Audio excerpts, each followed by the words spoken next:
The stone walls sweated moisture that never dried. The air carried the stench of death. But there was something else in the noise. A name rising from thousands of throats. Get up! You are to come with us immediately. If you want me, you will have to drag me. The sun was agony. The crowd roared, a sound unlike anything he had ever experienced. I have examined him and found no fault. Whom do you want me to release to you? Barabbas! Give us Barabbas! Release him to us! What then shall I do with Jesus, whom you call the Christ? Crucify him! Crucify him! Crucificalo! Raspni его! I am innocent of this man's blood. See to it yourselves. The prison cell was cold. It was always cold. The stone walls sweated moisture that never dried, and the air carried the stench of human waste, rotting straw, dried blood, and something else, something darker, death. The smell of death clung to every corner of this pit beneath the Roman fortress, seeping into the skin of every man condemned to wait here for the end. Barabbas sat with his back against the wall, his wrists raw and bleeding from the iron shackles that had become part of his flesh over the past weeks. He had stopped counting the days long ago. Time had lost all meaning in this darkness. What difference did it make whether he had been here 10 days or 30? The outcome would be the same. The Romans had only one punishment for men like him: the cross. He shifted his weight and the chains rattled against the stone floor.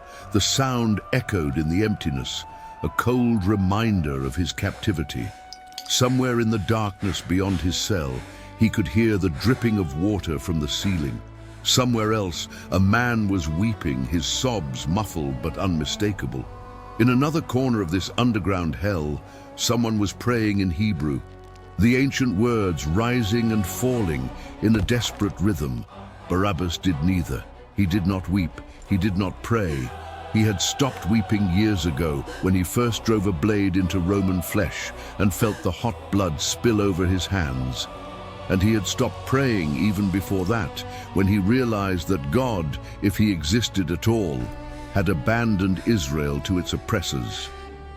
Prayer was for the weak.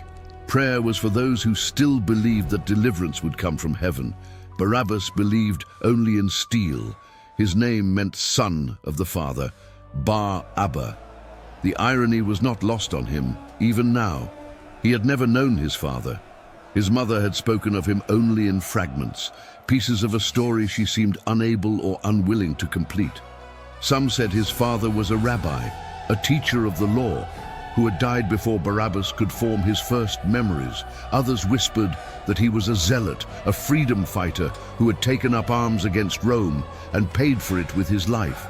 Perhaps that was why the fire burned so hot in Barabbas's chest. Perhaps the rebellion was in his blood, passed down from a father he would never meet. It did not matter now. What mattered was that the fire had consumed him. What mattered was that the hatred had become his master.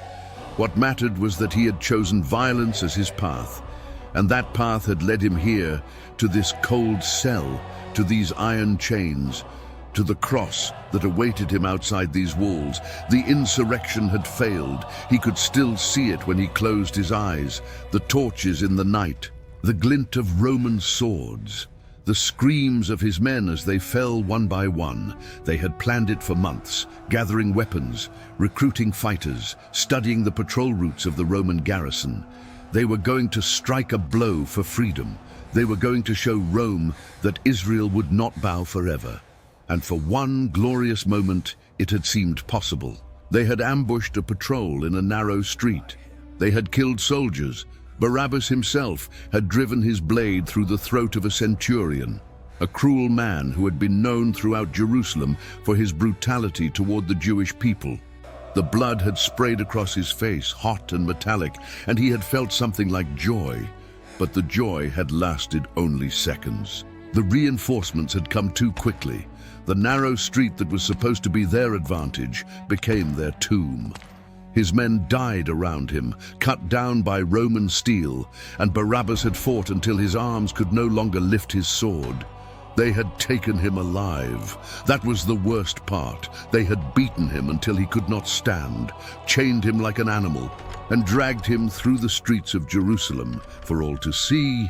The people he had tried to save had watched in silence. Some had turned away. Others had stared with hollow eyes, their hope dying with each step Barabbas took toward the praetorium. The trial had been a formality. Insurrection against Rome, murder of a Roman citizen. The sentence was death by crucifixion. He had seen crucifixions before. Every Jew in Jerusalem had. The Romans used them as warnings, lining the roads with crosses during times of unrest, leaving the bodies to rot in the sun as reminders of what happened to those who defied the empire. Barabbas had watched men die on those crosses.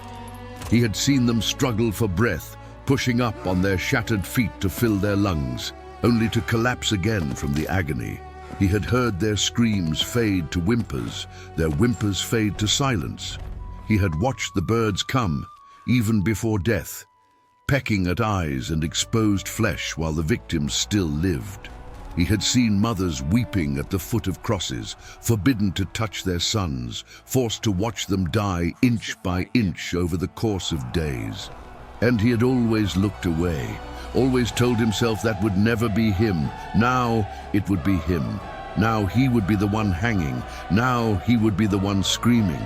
But something strange was happening in Jerusalem this week. Even in his underground cell, Barabbas could sense it. The city was louder than usual, more chaotic, more charged with energy. The Passover crowds had swelled the population to bursting. Pilgrims from every corner of the Jewish world gathering to celebrate the ancient feast of liberation. Hundreds of thousands of people had flooded into the city, filling every inn, every courtyard, every available space.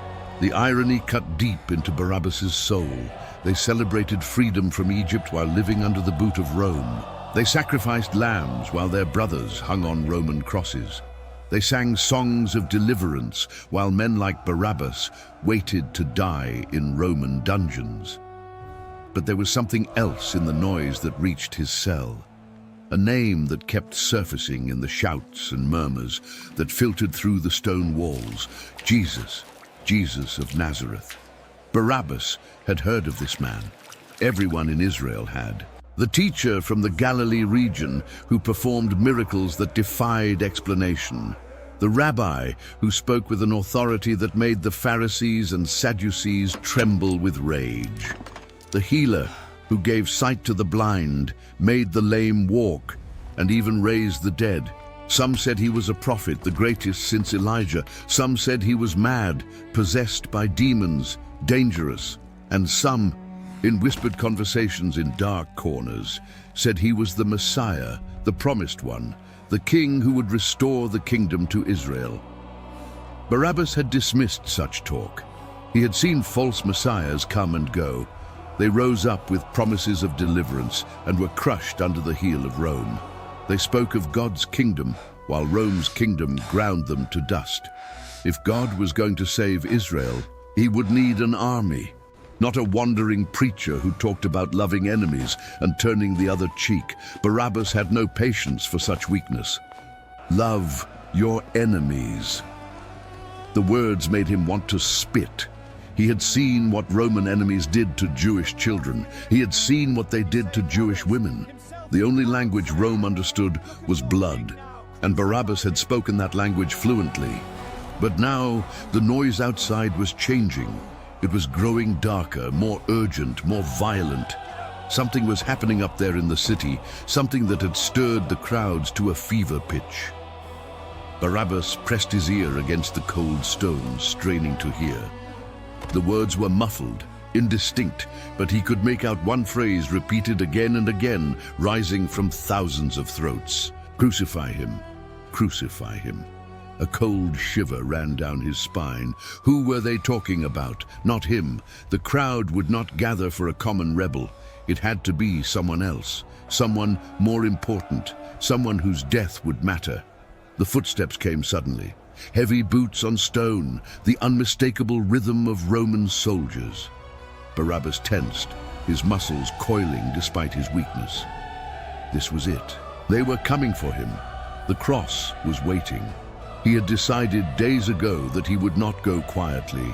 He would not give the Romans the satisfaction of seeing him beg or cower. They would have to drag him every step of the way. The cell door crashed open and torchlight flooded the darkness. Barabbas squinted against the glare, his eyes burning after weeks in shadow. 3 soldiers stood in the doorway, their armor gleaming, their faces hard. But something was different, something was wrong. The lead soldier, a centurion by his insignia, had an expression that Barabbas had never seen on a Roman face. Confusion, perhaps even fear. "Get up," the centurion commanded. "You are to come with us." Barabbas did not move. He stared at the soldier with all the defiance he could muster. "If you want me, drag me." The centurion hesitated. Then he gestured to his men. They entered the cell, grabbed Barabbas by the arms and hauled him to his feet. His legs nearly buckled after so many days without standing. The chains clanked as they pulled him down the corridor, up a flight of stone stairs, and through a heavy door that opened onto blinding light.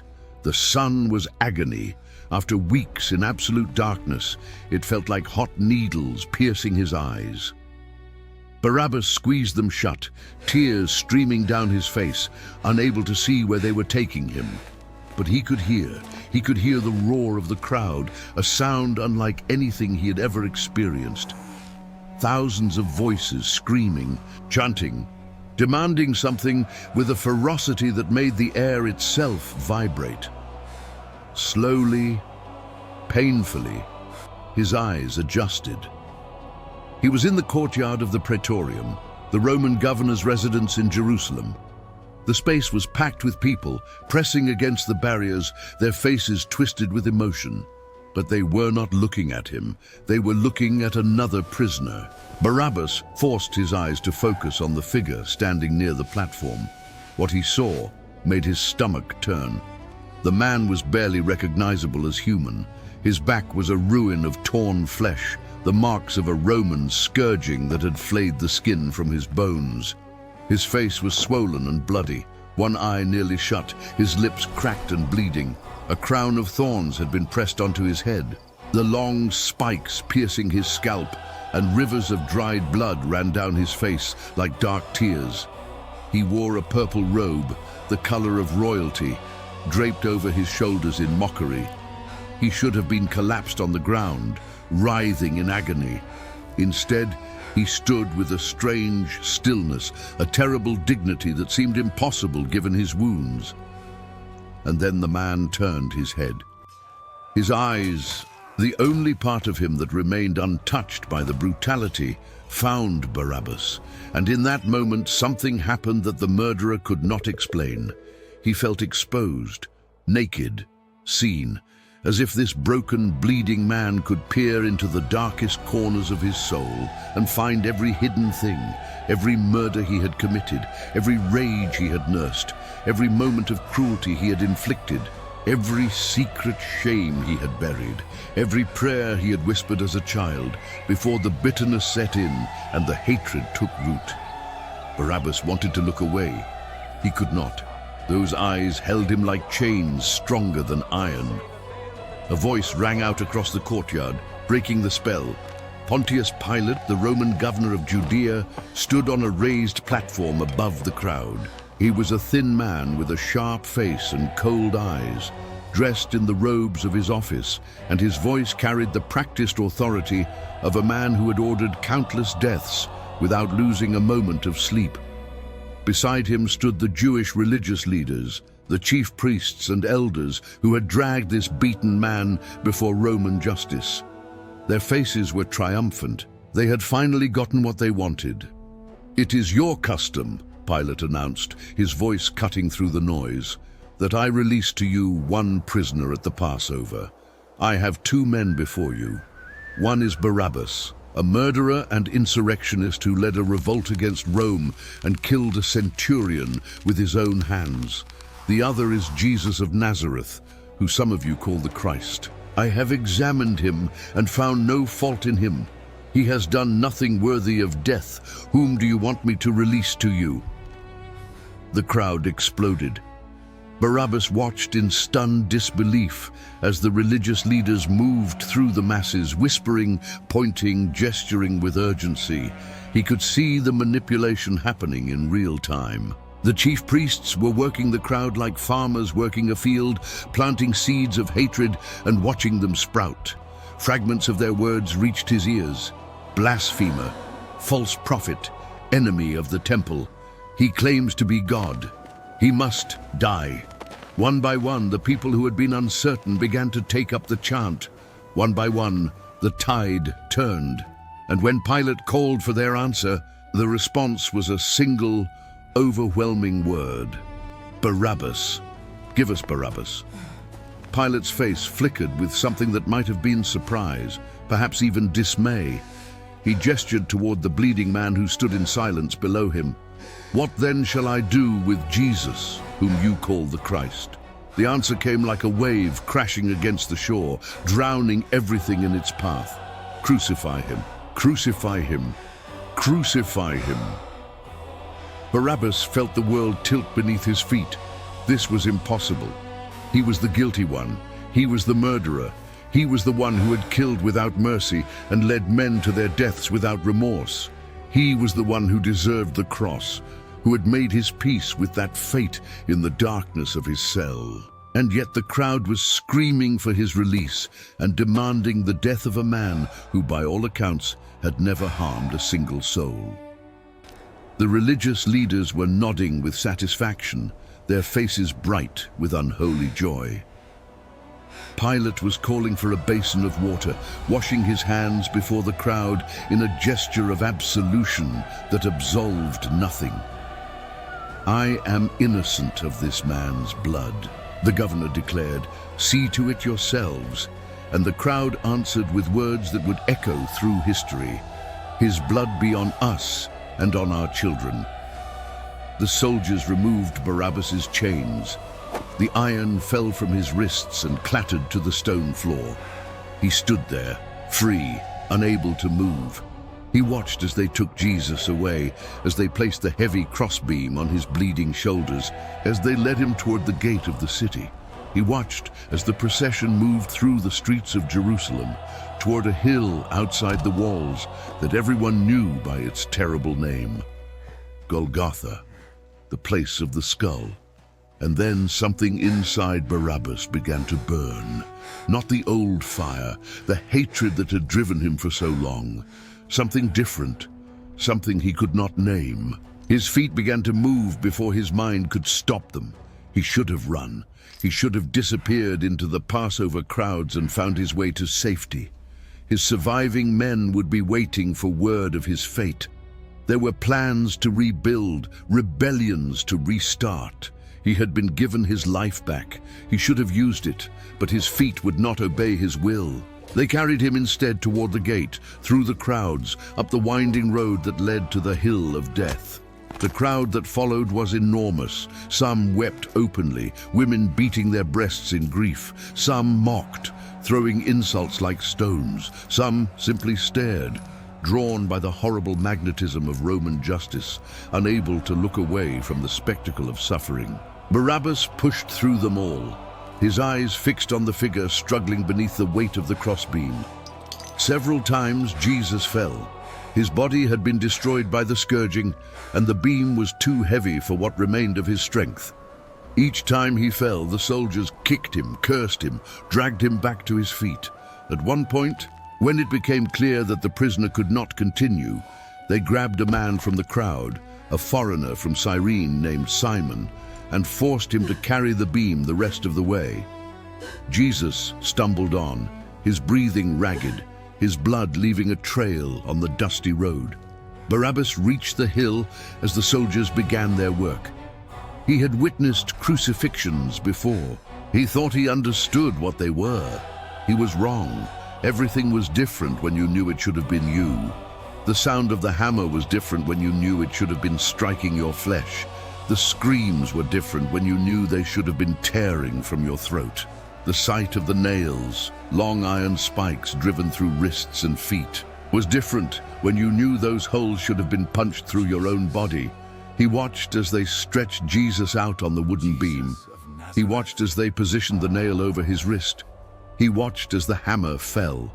The sound was wet and hollow, bone and flesh giving way to iron. Jesus cried out, a sound that was more animal than human, and Barabbas felt his knees buckle. They drove the second nail through the other wrist. Then they lifted the crossbeam, with the victim attached, and fixed it to the vertical post that had been set in the ground. Finally, they positioned his feet, one on top of the other, and drove a single long nail through both, pinning them to the wood. The cross was raised. The body of Jesus hung suspended between heaven and earth. Every breath a battle, every heartbeat an agony. The crowd gathered around, some weeping, some jeering. The religious leaders stood at the front, their faces smug with satisfaction. He saved others, one of them called out. Let him save himself if he is the Christ, the chosen of God. Another added his mockery. If you are the King of the Jews, come down from the cross and we will believe in you. Even one of the criminals being crucified beside Jesus joined in. Are you not the Christ? Save yourself and us. But Jesus did not respond to the mockery. Instead, through cracked and bleeding lips, he spoke words that made no sense to anyone who heard them. Words that made no sense to Barabbas, standing at the edge of the crowd, staring up at the man who was dying in his place. Father, forgive them. They know not what they do. Barabbas felt the words strike him like a physical blow. Forgiveness.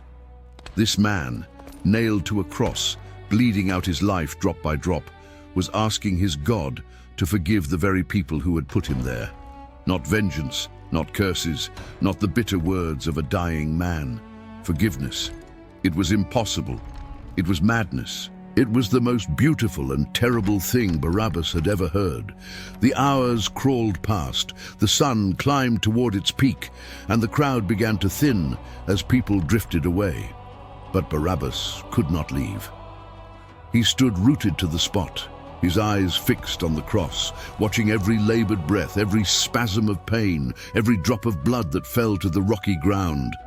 He had killed men. He had watched men die, but he had never watched anything like this. There was something happening on that cross that went beyond execution, something cosmic, something that touched the very fabric of reality. At the 6th hour, when the sun should have been at its brightest, the sky began to darken. Not the darkness of clouds or approaching storm. A deeper darkness, an unnatural darkness. The sun itself seemed to dim, as if it could not bear to witness what was happening. The crowd that remained fell silent. Even the mockers stopped their taunting. A cold wind swept across the hilltop, carrying the smell of blood and something else. Something ancient, something terrifying. For 3 hours, the darkness held. The world seemed to hold its breath. And then Jesus cried out with a loud voice, words in Aramaic that Barabbas recognized from the ancient Psalms. Eloi, Eloi, lema sabachthani. My God, why have you forsaken me? The words cut through the darkness like a blade. This was not just a man dying. This was something deeper, something that Barabbas could feel in his bones, in the marrow of his being. The Son of God, if that is what he truly was experiencing an abandonment that went beyond physical death. He was being cut off from his Father. He was bearing something that had nothing to do with nails and wood. He was carrying a weight that no human eyes could see. If this story is touching your heart, subscribe now and turn on notifications. Every narrative here is a journey through the sacred pages, and what comes next in the story of Barabbas will shatter everything you thought you understood about guilt, grace, and the cross that should have been yours. The darkness pressed down. Minutes passed that felt like years. The women who had followed Jesus from Galilee huddled together, weeping. The soldiers gambled for his clothes at the foot of the cross, oblivious to the cosmic drama unfolding above their heads. The religious leaders had retreated, their triumph complete, unwilling to remain in this supernatural darkness any longer than necessary. And then Jesus spoke again. His voice was stronger than it had any right to be, cutting through the darkness with clarity and power. "It is finished." He bowed his head. His chest rose and fell one final time, and then he was still. The ground shook. Barabbas stumbled, falling to his knees as the earth itself seemed to cry out in agony. Rocks split with sounds like thunder. The great curtain in the temple, the thick veil that separated the holy place from the most holy place, was torn from top to bottom by an invisible hand. Tombs around Jerusalem broke open, and many bodies of saints who had died rose from their graves. The Roman centurion who had supervised the execution staggered backward, his face pale as death, his voice trembling as he spoke words that no Roman soldier had ever spoken before. Truly, this man was the Son of God. The darkness lifted. The sun returned to a world that would never be the same. Barabbas remained on his knees, unable to rise, unable to look away from the cross. The body that hung there was motionless now, peaceful in a way that seemed impossible after such suffering. The blood had stopped flowing. The chest had stopped rising. The man who had taken his place was dead. And Barabbas understood, in a way he could not articulate, that something had just happened that changed everything. Not just for him, for the whole world, for all of history. The innocent had died for the guilty. The righteous had taken the place of the sinner. And in that exchange, something had been accomplished that went beyond anything Barabbas could comprehend. Evening came. A wealthy man named Joseph, a member of the very council that had condemned Jesus, approached the Roman authorities and asked for the body. Barabbas watched from a distance as Pilate granted the request. He watched as they took Jesus down from the cross, handling the broken form with a tenderness that seemed out of place in this brutal world. He watched as they wrapped the body in clean linen cloth, anointing it with spices. He watched as they carried it to a new tomb, cut into the rock of a garden near the place of crucifixion. He watched as they rolled a great stone across the entrance, and still he could not leave. The night passed. Barabbas sat in the garden, hidden among the olive trees, staring at the sealed tomb. He did not sleep. Every time he closed his eyes, he saw the cross, he saw the nails, he saw the blood. He saw those eyes looking at him from across the courtyard of the Praetorium, seeing everything he was and everything he had done, and still choosing to take his place. And he heard those words, echoing in the chambers of his heart like a song that would not fade. "Father, forgive them. They know not what they do." Did that include him? Was he among those for whom the dying man had prayed? Could there be forgiveness for Barabbas? Could there be redemption for a murderer, a rebel, a man whose hands were stained with blood that would never wash away? The questions burned in his mind, but he had no answers.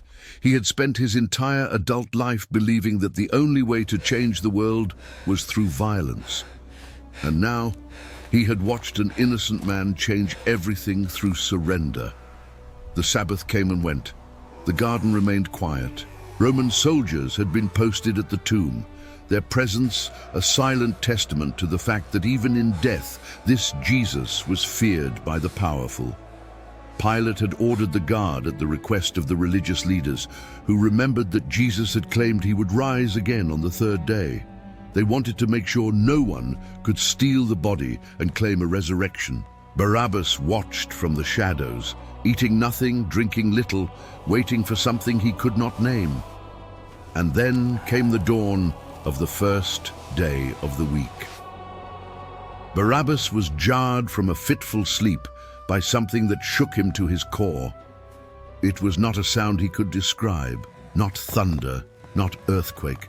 something deeper, something that resonated in the marrow of his bones and whispered of power beyond anything he had ever imagined. The soldiers at the tomb had fallen to the ground like dead men, their spears clattering beside them, their faces frozen in terror.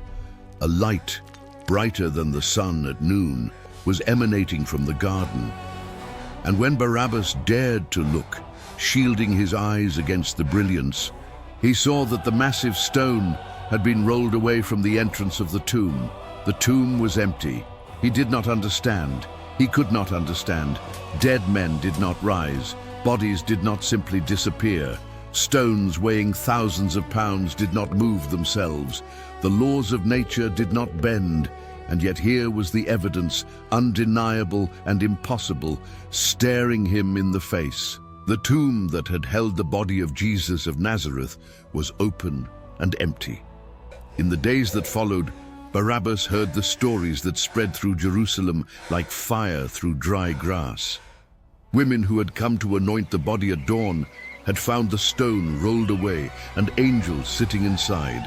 Messengers in white robes who proclaimed that Jesus had risen from the dead just as he said he would. The disciples, who had scattered in fear on the night of his arrest, were gathering again, their faces transformed by encounters that defied explanation. They claimed they had seen him, touched him, eaten with him.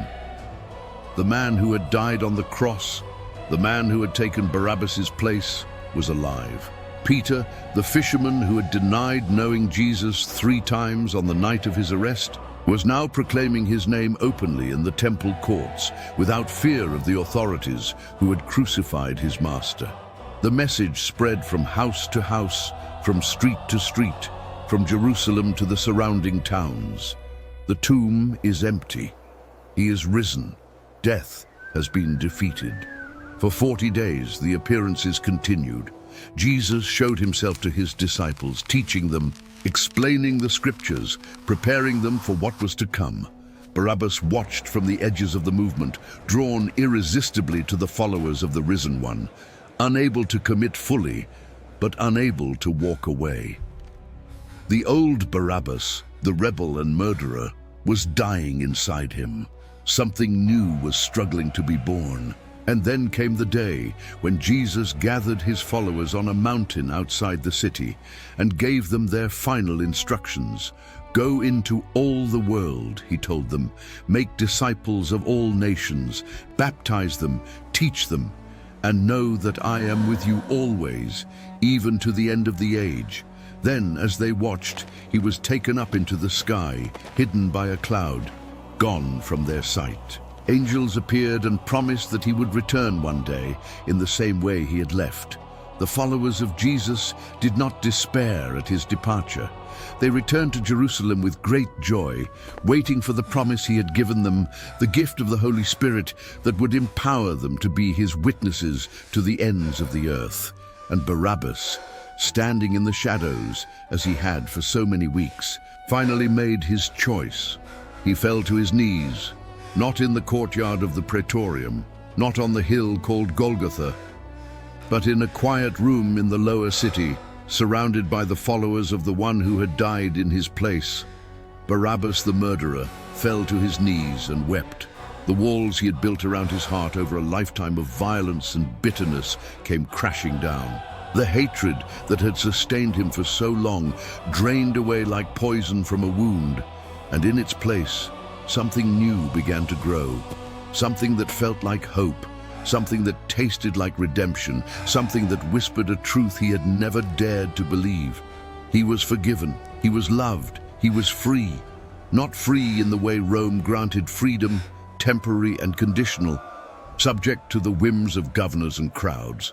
Free in a way that touched his soul, healed his wounds, and broke every chain that had ever bound him. The man on the cross had done this. The man who had looked at him with eyes that saw everything and chosen to die anyway. The man whose tomb was empty, whose victory was complete, whose name was being proclaimed in every street and every synagogue and every gathering of believers. Jesus, the true Son of the Father, the one who had taken the place of Barabbas, the false son, the Lamb who was slain for the sins of the world, the risen King who had conquered death and hell and the grave. The story of Barabbas faded from the pages of history after that Passover in Jerusalem. No ancient record tells us what happened to the man who was released while the Son of God went to his death. No gospel reveals whether he spent the rest of his days following the risen Christ, or whether he returned to his old ways. Some traditions say he died in another insurrection, consumed once again by the fire of rebellion. Others say he became a faithful disciple, his life completely transformed by the sacrifice that had saved it. The truth is lost to time, but here is what remains. The cross still stands at the center of human history. The offer of exchange still echoes through the ages. An innocent for the guilty, a righteous one for sinners, a God who loved the world so deeply, so recklessly, so completely, that he sent his only Son to die in the place of murderers and rebels and broken people of every kind. Barabbas was the first to receive this gift in its most literal physical form. He was the first to walk free while another took his cross. But he was not the last. He will never be the last. Every human being stands in that courtyard. Every human soul hears the question Pilate asked 2,000 years ago. Which one will you choose? The way of rebellion and violence and self, which leads only to death and darkness, or the way of the cross, the way of the one who died and rose again, which leads to life everlasting and freedom beyond measure? Barabbas vanished from the pages of Scripture. His fate remains a mystery wrapped in the silence of centuries, but the scars on the hands and feet of the risen Christ remain. Those scars tell a story that will never be silenced. They speak of a love that would not let go, a grace that pursued the most undeserving, a mercy that reached into the darkest dungeons of human sin and brought out prisoners blinking into the light. They proclaim a truth that has been echoing through the corridors of history since that dark afternoon when the sky went black and the earth shook and the curtain was torn. Someone died in your place. Someone innocent took your cross. Someone who knew every dark corner of your soul still chose to love you, still chose to bleed for you, still chose to rise again so that you could live forever. The tomb is empty. The stone is rolled away. Death has been defeated once and for all, and somewhere in eternity, the Lamb who was slain still bears the wounds of a death that was not his own.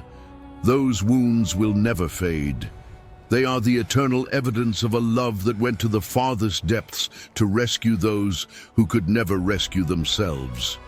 Those wounds have a name. That name is love. If this story touched your heart, write in the comments, "He took my cross."